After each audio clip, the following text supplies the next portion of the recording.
So my goal for this video is to go through the surface area formula of a cylinder, which is 2 pi r squared plus 2 pi r h, and make sure you're comfortable with why that formula is what it is. Now, a couple of things to get out of the way up here. What do prisms and cylinders have in common? I want to remind you guys that prisms have a top and a bottom. And on this page, we reviewed that a pyramid only has a base and comes up to this point. The prisms have a top and a bottom. Notice this rectangular prism has a top and a bottom. Notice this triangular prism has a top and a bottom, even though we talked about that it's turned so that it kind of looks like a tent, and it might not look like it has a top and a bottom, but this triangular bottom also has a top right there, all right? Now, a cylinder has that in common, that it has a top and the bottom. So the good news is that we're going to be able to cover up the bottom and then double it to cover up the top of the cylinder. Kind of like when we covered up the rectangular prism, the first thing we did was length times width so that we could find this bottom rectangle. And then when we doubled it, we also found the area of this top one. So that's what they have in common. We're going to be able to find the area of the bottom and then simply double it because it has that in common with a prism. Now, the only difference is that this is called a cylinder simply because the bottom is a circle. For the prisms, the bottom is a polygon, and a polygon has at least 3 sides, and none of the sides are curvy, and none of them can overlap. And so a circle is a completely different shape, and so we just have to call this 3D thing something different. That's all. So it's quite similar to a prism in the sense that there's a top and a bottom, but simply because the bottom is a circle and not a polygon, we call this thing a cylinder. All right, cool. So now let's go through the formula. I want to remind you guys from your formula sheets that you do know how to find the area of a circle, and it is pi r squared. So if you have the radius, you square it. So you do radius times radius, not times 2, but radius times itself, and then times pi. So if the radius of this circle was a 3, we would do 3 squared and get a 9, and then multiply it by pi in the calculator, and that would be the area. Okay? So if we now want to cover up a 3D shape, basically we're taking that pi r squared for one of the circles, and now we're just simply going to double it, and now we've covered up the top and the bottom. Okay? Now this next part is the one thing that kind of tricks some people, and it has to do with the curve, the kind of soup label. If you're looking at a soup can and you peel off the label, it's kind of this curvy part, and we're going to talk about that now here being a rectangle. Now the issue is with a rectangle, when we're trying to find the area, we know that it's length times width, but I can't think what is the length of this cylinder just by looking at it. I'm not given that. Now the width that we're looking for is going to be right there with the height. That part's going to be easy. And so the one thing we need to review then is if I'm trying to figure out how long around this thing needs to be, I'm basically just going for the circumference of the circle. That will tell me the length of this rectangle. However long around this cylinder it is, that is how long the rectangle is going to be that covers it up. So the 2 pi r that goes around the circle, that's this part right here. That's the 2, the pi, and the r. And then once again, I mentioned here in blue that the height would be the width.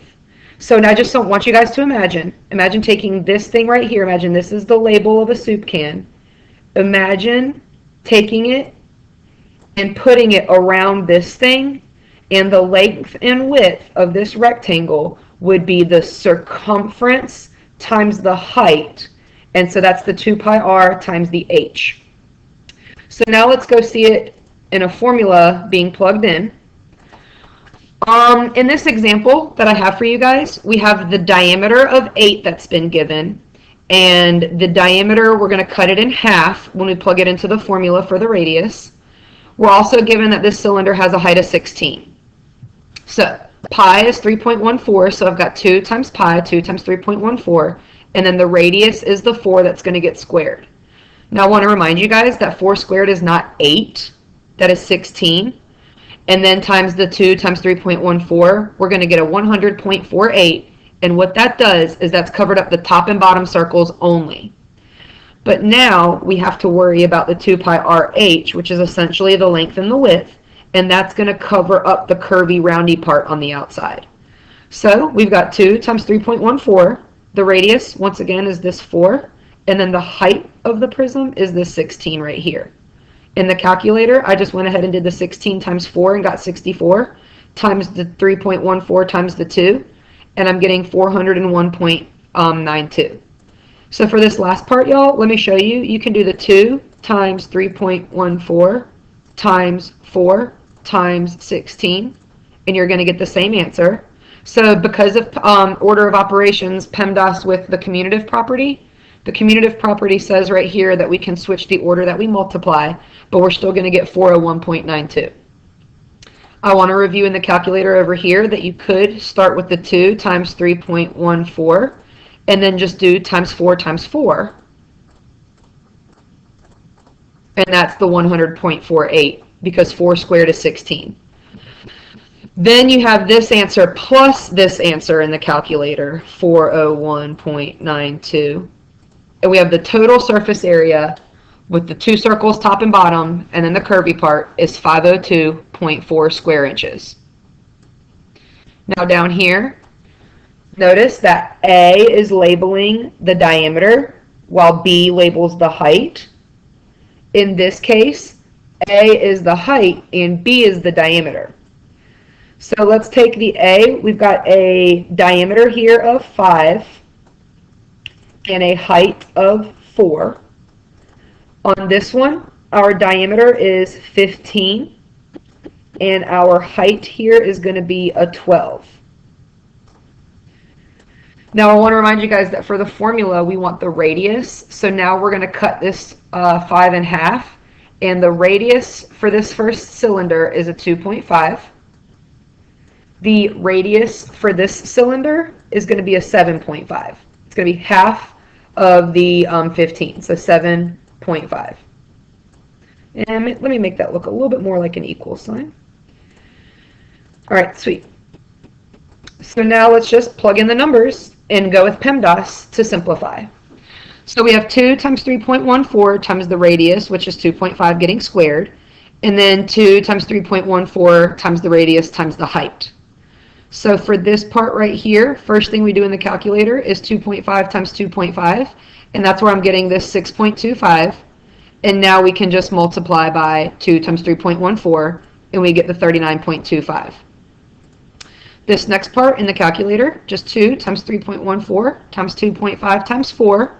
That's where I'm going to get the 62.8, and I'm going to add that to the top and bottom circles, and I'm going to get 102.05 square inches for my total surface area. Please make sure that you punch the numbers in the calculator with me to verify that you got the same thing. And now let's take a look at number 2. So same thing, 2 pi r squared plus 2 pi rh. Pi is 3.14, and the radius here is a 7.5. That's going to get squared. 2 times 3.14, the radius was the 7.5, times the height of 12. In the calculator, once again, first things first, you want to do 7.5 times 7.5, and that's where I got the 56.25. And then at some point, you're eventually going to realize that 2 times 3.14 is a 6.28, and that's just going to save you time in the calculator. So now we've got the 6.28 times 56.25, and that's going to cover up the top and bottom circles. Now let's go cover up the weird curvy part with that rectangular label.